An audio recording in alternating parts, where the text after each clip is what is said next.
apakah menarik atau enggak, kita perlu apresiasi langkah yang dilakukan Ya, oleh Bank Indonesia. Saya pikir kalau kita melihat gap antara peningkatan surplus devisa kita, surplus trade kita dibandingkan dengan peningkatan cadangan devisa, ada gap yang cukup besar. Jadi sebenarnya langkah ini perlu kita apresiasi. ya. Kemudian untuk melihat apakah ini menarik atau enggak, kita bisa melihat mungkin dari 2 atau 3 parameter.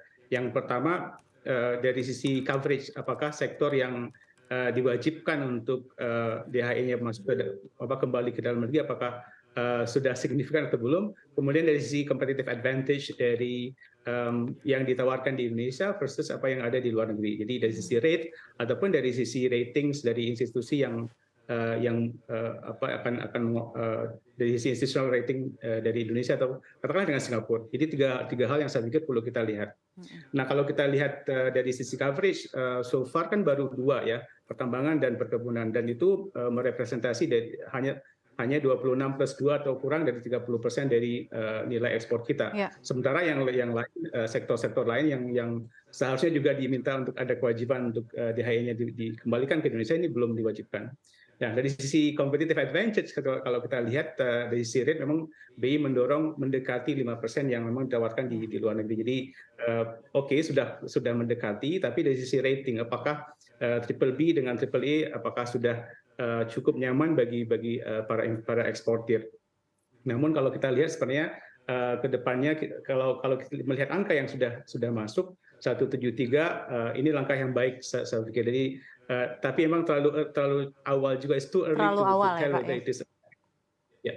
Baik, jadi memang begitu baik tadi Pak Anda bilang, jadi walaupun begitu instrumen moneter yang sudah diterbitkan oleh Bank Indonesia ini, pertama kita patut apresiasi dulu tentunya untuk menarik devisa hasil ekspor untuk tetap parkir lebih lama, tentunya dengan return yang jauh lebih menarik. Tadi juga Anda juga menyebutkan bahwa sebenarnya untuk melihat apakah ini interesting gitu ya untuk eksportir menaruh devisa hasil ekspornya ini masih terlalu cepat. Nah, dalam hal ini sebenarnya sejak diberlakukan di awal Maret 2023 ini, kapan kira-kira kita bisa melihat parameternya itu lebih jelas bahwa benar ternyata term deposit value, term deposit fallacy ini instrumen moneter yang sudah berlaku secara efektif?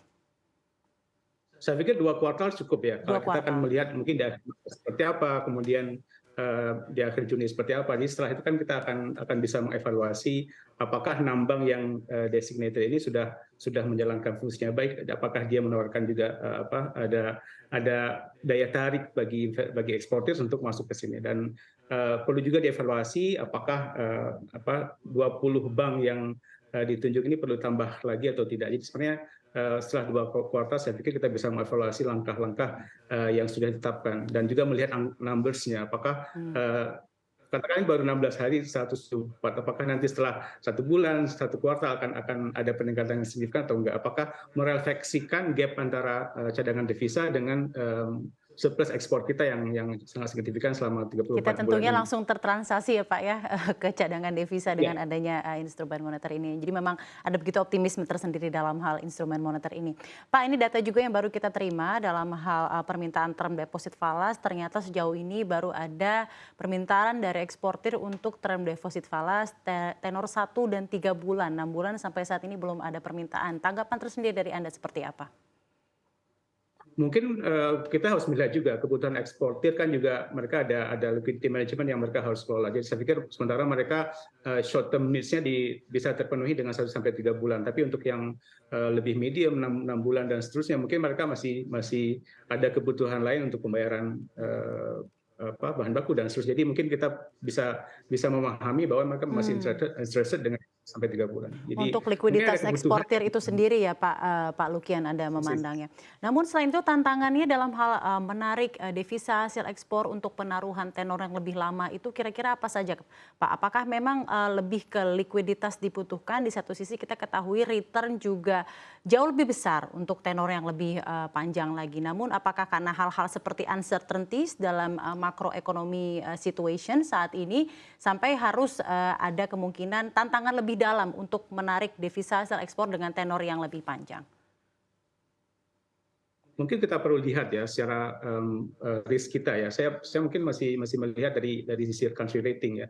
Kita masih triple B, misalnya Singapura sudah triple A. Jadi perspektif itu potensi risiko yang meskipun sebenarnya kita sendiri bisa melihat bahwa kita sangat solid ekonomi kita ya. Jadi ada persepsi yang mungkin masih ada di benak para investor bahwa kalau long term, medium term, apalagi mungkin menjelang tahun politik ya ada persepsi yang berbeda sehingga mereka masih agak menahan diri kalau misalnya untuk yang jangka lebih panjang seperti itu.